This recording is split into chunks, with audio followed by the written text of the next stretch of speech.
안녕하세요. 동포세계 김용필입니다. 고려인 동포를 짧은 문장, 키워드로 말한다면 어떻게 표현할 수 있을까요? 김명수 안산시 고려인문화센터장은 아픔을 지닌 한민족이라고 말을 합니다. 아픔. 고려인 동포들은 역사적 아픔을 갖고 있습니다. 일제강점기 독립의 꿈을 안고 연해주로 망명이주를 했죠. 또다시 시베리아 벌판을 횡단하는 강제 이주. 그러면서 참 많은 고초와 이별, 또 죽음이 있었습니다. 그래서 이 고려인 동포를 가리켜 유랑민족, 디아스포라 이런 수식어가 따르기도 합니다. 아픔과 성장은 비례한다 이런 말이 있죠. 드디어 한국으로 이주 귀환해 오는 고려인 동포들, 한소 수교가 1991년도에 이루어졌지만은 그러고도 한참이나 지나서야 고려인 동포들이 대거 항구로 오기 시작을 했습니다. 한국 땅을 밟은 고려인 동포들은 150년 전 러시아 연해주로 이주해 갔던 할아버지, 할머니들로부터 언젠가는 돌아가고 싶기만 했던 고향 한국을 생각했을 것입니다. 그러나 막상 와보니 말도 통하지 않고 한국인들은 고려인 동포들이 누구인지 많이들 잊고 살고 있었습니다. 한국인들 눈에는 그저 러시아, 우즈베키스탄, 키르기스탄, 타지키스탄, 투르크메니스탄, 왠지 이 처음 들어본 낯선 나라에서 온 이주 노동자로 보일 뿐이었습니다. 대화를 나누고 싶어도 러시아에 생소할 수밖에 없던 한국인들, 고려인들을 조금씩 제대로 이해하기 시작한 것은 불과 몇 년 전부터 아닌가 생각이 됩니다. 저도 우리의 형제 고려인 특집 보도를 하면서 조금 더 고려인 동포를 알게 되었을 뿐입니다. 제1부에서는 고려인 동포의 이주 역사를 간략하게 이야기를 했고요. 제3부에서는 150년 만에 한국으로 귀환해온 고려인 동포들 이야기를 들어보았습니다. 그리고 제3부는 이 통계에서도 빠진 사람들, 이 고려인에 대한 한국 사회의 인식이 어느 정도인지 이것도 들어봤습니다. 이 제3부 제목에서도 느낄 수 있듯이 고려인은 한국에서도 일자리를 찾아 여전히 집거지로 옮겨다니는 유랑인들, 그마저 한국 사회에 받아들여주지 않으면은 갈 곳 없는 사람들이었습니다. 그러나 고려인의 아픔을 아는 사람은 그리 많지 않았는데 그 아픔을 우리가 너무 몰랐다. 그래서 고려인 동포에 빚진 마음을 갖게 되었다. 이 김영수 고려인 문화센터 센터장은 이런 생각이 들었기 때문에 이 고려인 동포에 관심 갖고 지금껏 활동을 해오게 되었다고 이유를 설명합니다. 그런 가운데 이 고려인 동포 사회에도 희망의 꽃이 피고 있습니다. 바로 고려인 청소년들입니다. 이번 방송은 마지막 편으로 제4부 그래도 희망이 꽃핀다는 주제로 잡았습니다. 희망을 이야기해보고 싶어서입니다. 자기 의지가 아니라 부모 따라 어쩔 수 없이 한국에 왔지만 한국에 와서 한국어도 배우고 고려인 이주 역사를 배우게 되면서 서서히 자기 정체성을 눈떠가는 고려인 청소년 이야기를 해보려고 합니다. 고려인 동포 지원단체 사단법인 너머 인터넷 사이트에 여기에는 지난 2020년 5월 27일 한 장의 편지가 게시판에 게재되었습니다. 이 고려인 청소년 봉사단 단장으로 활동하고 있는 최엘레나 양이 쓴 편지글이었습니다. 안녕하세요. 저는 고려인 청소년 봉사단의 단장 최엘레나입니다. 먼저 우리 고려인 동포에게 큰 관심을 가져주시고 많은 후원을 해주셔서 감사합니다. 고려인 청소년 봉사단은 2017년 9월 17일 고려인 대회 함께 부르는 고려 아리랑에서 통역 봉사활동을 시작으로 결성된 후 지속적 정기적 모임과 교육 및 활동을 제안하며 지난 2017년 11월 24일에 만들게 되었습니다.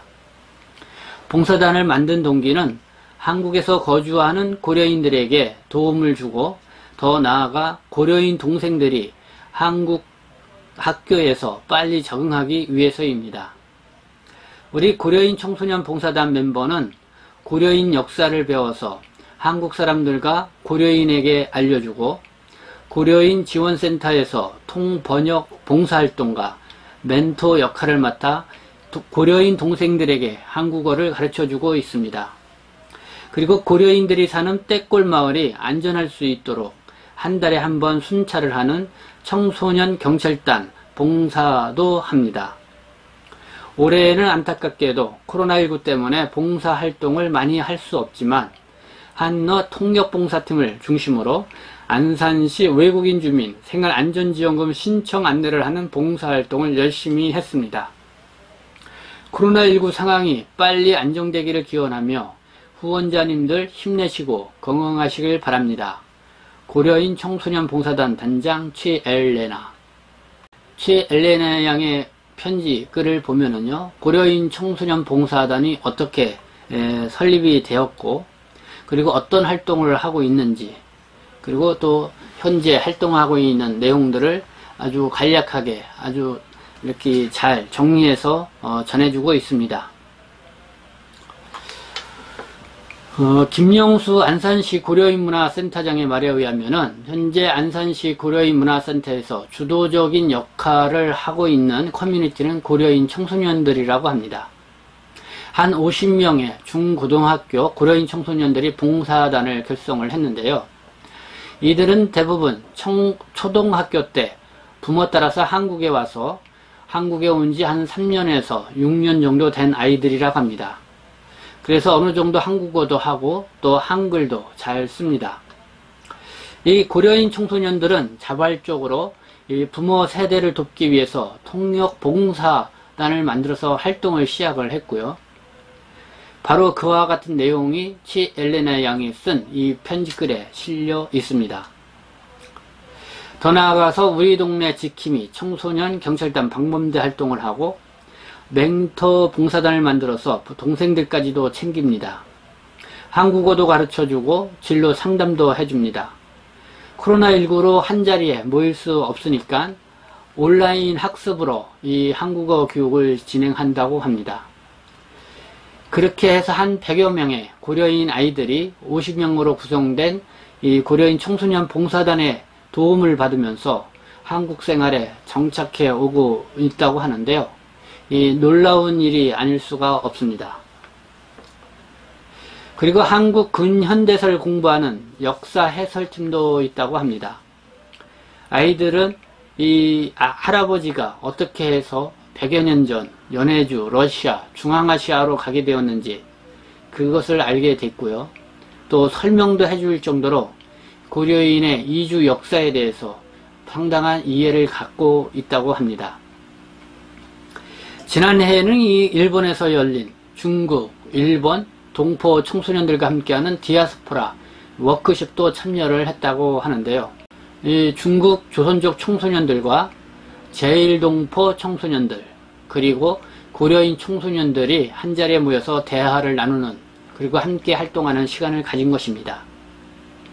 서로 국적은 다르지만 이주 역사를 알게 되면서 서로 한민족이라는 것을 깨닫게 됐고요. 바로 이 순수한 청소년들은 서로 쉽게 공감대를 형성을 하고 또 연대의식도 가졌다고 합니다. 이 청소년 일본에서 열린 워크숍 이야기 김영숙 센터장으로부터 한번 더 들어보도록 하겠습니다. 그 아이들하고 사실은 작년에 저희가 디아스포라 캠프라고 해가지고 일본으로 가서 제일 조선인들 이제 이주 이야기 듣고 우리 중국 동포들하고도 만나고 캠프를 한 5일 정도 했나? 애들 난리 났었잖아요. 몰랐다. 우리만 이런 아픔을 가지고 온 줄 알았는데 우리 한인들이 다 이랬구나. 그래서 우리는 진짜 연대해야 된다라는 얘기를 듣고 굉장히 감동을 받았어요. 그래서 아 이게 진짜 중요하다. 우리 동포들이 진짜 이 같이 연대하고 특히 다음 세대의 아이들 자기들의 정체성도 있고 조상의 역사도 특히 고려인들은 그런 거가 없잖아요. 문서로도 없고 학교에서 배운 바도 없고 아무것도 몰라요. 정말 그 30, 40대들은 뭐 얘기만 우리가 이제 이렇게 듣는 거 페이스북 듣고 뭐 이런 거 알지 실제로 교육을 받은 적은 없으니까 아이들한테 이제 그런 얘기하고 토론을 하는데 아이들이 진짜 깜짝 놀랐어요. 그 여름에 그 더위에 에어컨도 없는데 애들이 그렇게 밤새 토론을 하더라고요. 그러더니 자기들 디아스포라 캠프가 있다면 어디든 같이 동포들 만나고 싶다 였어요. 그러니까 지금 어떻게 보면 고려인 동포 사회의 새로운 희망이 주요 청소년들, 저는 그렇다고 청소년들이 봐요. 저는 그렇다고 봐요. 특히 이제 해외에 있는 동포들의 자녀들은 또 다른 걸 가지고 있겠지만 특히 국내에 와 있는 동포들은 동포 사회를 어떻게 이끌어 나갈 건가는 이 친구들이 어떻게 성장되느냐에 따라서 다르겠다고 보는데 문제는 여기 있는 그나마 이런 센터가 그런 역할들을 하고 있는데 다른 곳은 전혀 안 되는 상황이잖아요. 그게 아쉬워요. 이 방송은 아시아 발전단에서 후원하는 한국에서 아시아를 찾다 기획특집 우리의 형제 고려인 특집보도 제4부 그래도 희망의 꽃이 핀다 내용으로 방송을 해드리고 있습니다. 이 즈음에서 이 또 다른 한 장의 편지를 소개해드리고자 합니다. 이 편지는 2018년 9월 9일 고려인 동포 4세인 신 빅토리아 양이 대한민국 어르신들에게 드리는 편지입니다. 2017년 고려인 강제 이주 80주년을 맞이해서 이 고려인 동포 4세 체류 문제가 뜨거운 관심을 불러일으켰습니다.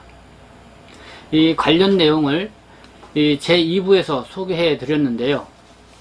이때 한국의 고려인 동포들은 한 5만여 명, 고려인 4세들은 재동포 비자를 받지 못해서 국내외를 떠돌아다니는 상황에 놓여 있게 되었습니다.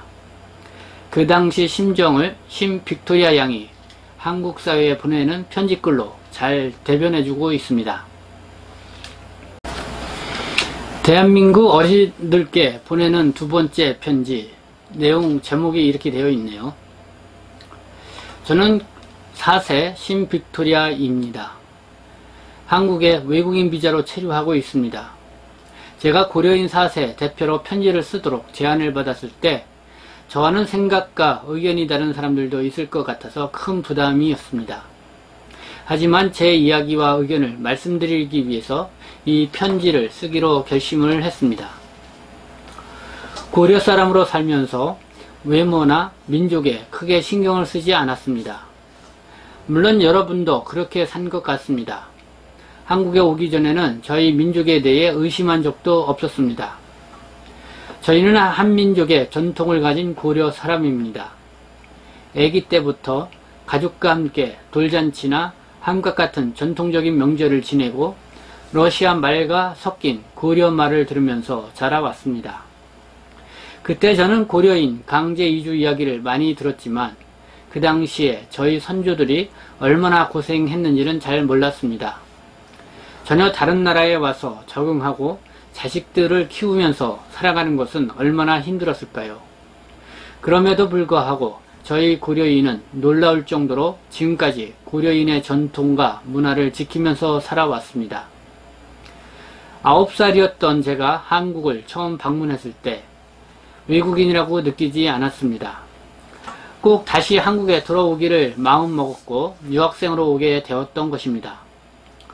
그러나 졸업하고 비자를 받아야 되는 성인이 되어서 동포 4세라는 개념을 알게 되었습니다. 3세대까지만 동포로 인정을 받고 저와 같은 4세대는 외국인이라고 했습니다. 한국에는 부모님과 함께 살며 한국 학교에서 공부하는 고려인 아이들이 많이 있습니다. 이 아이들은 한국이라는 나라가 모국이 되었기 때문에 체류 비자가 없어 여기를 떠나야 된다는 사실을 너무 큰 충격으로 받아들였습니다. 한국 정부는 민족을 다시 받아주고 일을 할 수 있도록 허락을 해주고 살 수 있게 해주었습니다. 그리고 고려인 역사를 알고 이해해주는 한국분들께 감사를 드립니다. 저희를 따뜻하게 받아주고 한민족이라고 생각하시는 한국분들을 많이 받고 그분들께 감동받았습니다. 4세대로서 간절한 부탁을 드리고 싶습니다. 한국에서 열심히 공부하고 일하며 한국을 자기 나라라고 부를 수 있는 기회를 주셨으면 좋겠습니다. 고려인 분들께 드리고 싶은 말씀도 있습니다. 모든 것을 당연한 걸로 받지 말자고 하고 싶습니다. 한국의 문화를 존중하고 지키며 언어의 장벽에 없어지도록 한국어를 배우고 더불어 살기 위해 함께 노력했으면 좋겠습니다. 2018년 9월 9일 신 빅토리아 드림. 이 편지를 쓴 신 빅토리아 양은 고려인 4세이지만은 지금은 재해동포 체류자격을 부여받아서 한국 생활을 하고 있을 것으로 보입니다. 이렇게 될 수 있었던 것은 2017년 고려인 동포사회가 한국 사회의 고려인 4세도 동포로 인정해 줘야 한다고 목소리를 냈기 때문입니다. 그래서 그때 고려인 동포 3, 4세 청소년들이 이 한국 사회에 편지글을 띄우고 고려인 동포 4세의 상황을 알리는 데 앞장을 섰습니다.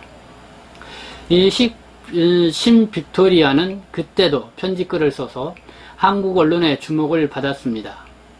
2018년 9월 9일 두 번째 편지는 이 한국 사회에 감사함을 표하는 내용의 편지 글이었던 것입니다. 이 글을 읽으면서 고려인 청소년들이 참 대견스럽고 자랑스럽다는 생각을 갖게 되는데요. 제한고려인 동포 사회의 변화상에 대해서 김영수 센터장의 이야기를 들어봅니다.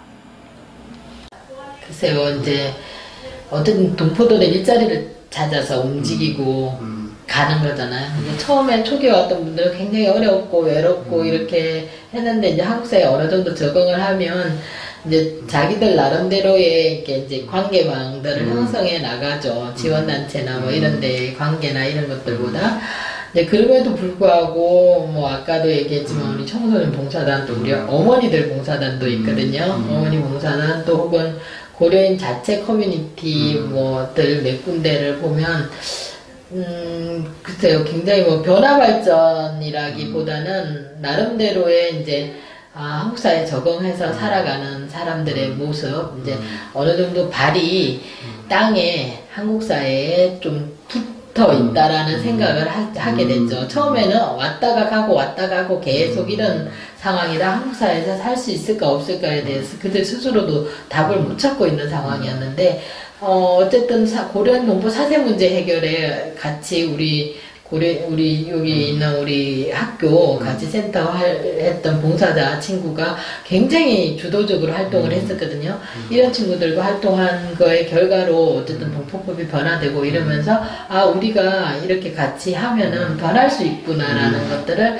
조금씩 자각을 한 것 같아요. 그래서 이게는 누군가가 정부에서 만들어준 게 아니라 우리의 목소리를 냈을 때 변화가 생겼다라는 것들을 뭐 많은 분들이 다 자각을 하지는 못했다 하더라도 같이 활동했고 이런 분들은 그런 것들이 필요하고 이렇게 이제 사회 변화나 이런 거에 참여를 해야 되겠다는 생각을 조금씩 하시는 분들이 계시고 또 나름대로 고려인 활동가들이 조금씩 생겨나서 그것은 몇 년 사이에 굉장히 큰 성장이라고 보거든요. 그래서 단순히 고려인 동포들을 지원하는 뭐 혹은 동포들한테 한국어 교육을 하는 이런 거에서 벗어나서 저희 단체도 역시 고려인 동포들의 성장에 어느 정도 역할을 할 것인가, 그리고 한국 사회에서 고려인 동포들의 인권의 문제나 기타 뭐 다른 부분들을 어떻게 그들 목소리를 내게 같이 해줄 것인가, 이 고민이 생기는 거죠.